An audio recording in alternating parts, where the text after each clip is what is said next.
young true disciples, David says, "Search me, O God, and know my heart. Try me and know my thoughts, and see if there be any wicked way in me, and lead me in the way everlasting."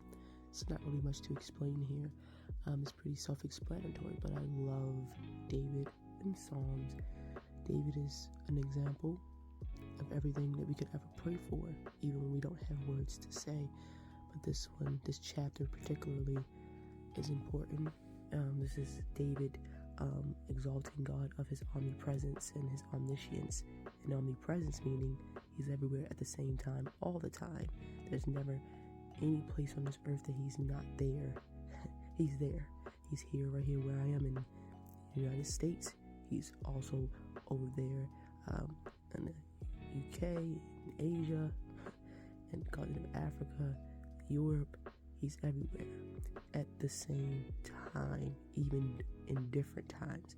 So this is evidence of how great and how mysterious our God is. We will never be able to understand him, his ways, his thoughts, and who he truly is.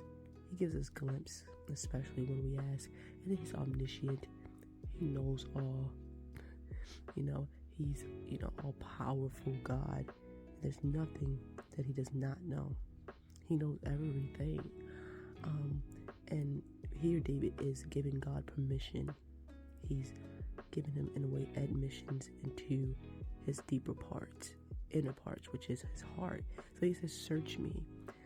He knows that he needs God to do it, because we think that we know our hearts and we think that we know ourselves, but we truly don't.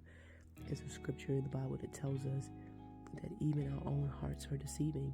So we need God to do that inventory, right, of our hearts. Then he says, "Try me and know my thoughts." So right here, the thoughts really translate into know my anxiety or my worry. God, try me and see if I'm in the faith. Am I trusting you or not? Am I letting the cares of this world block me or keep me from trusting fully in you? Because that happens all the time to us, So this is why we need God. This is why we stay in prayer. We need God to search us. We give him the permission. And I just said before, he knows all these things. So someone may ask, why do we need to ask him or tell him if he already knows? God wants us to come and confess. He gives us that privilege to come to him ourselves, right? No condemnation, no shame, no guilt. And he wants us to come to him truthfully and honest. And then he says, "And see if there be any wicked ways in me. Lead me in the way of everlasting." Lord, let me know if there's some unknown or unperceived sin. There's some things that we know that we do. Like, okay, God, I need help. And then there's things that we can do unknowingly and not know that is a sin. So this is why we always have a forever repenting heart. We should forever be repenting when we wake up, throughout the day, when we go to bed, because you just never know. We're always falling short somewhere, and this is why we oftentimes hear even our best is not good enough, because there's always going to be something, especially in the sinful body that we're in. And I like before in this chapter, in the first verse, he says, "O Lord, thou hast searched me and known me.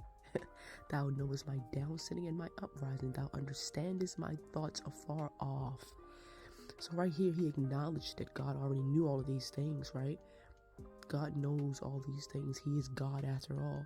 But then at the end, he says, "Okay, God, now that I know this, can you do this for me? Can you come in?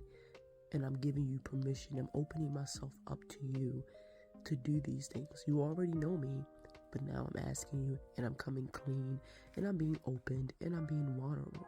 So this scripture, all of Psalms, encourage us to just go to God no matter what it is that you're in, that you're having trouble with, that you're struggling with, that's beating you down. Just go to God, because he already knows, but he wants us to come to him ourselves willingly and not feeling like we're being forced, but knowing that God cares and he wants to fix our problems. Be blessed.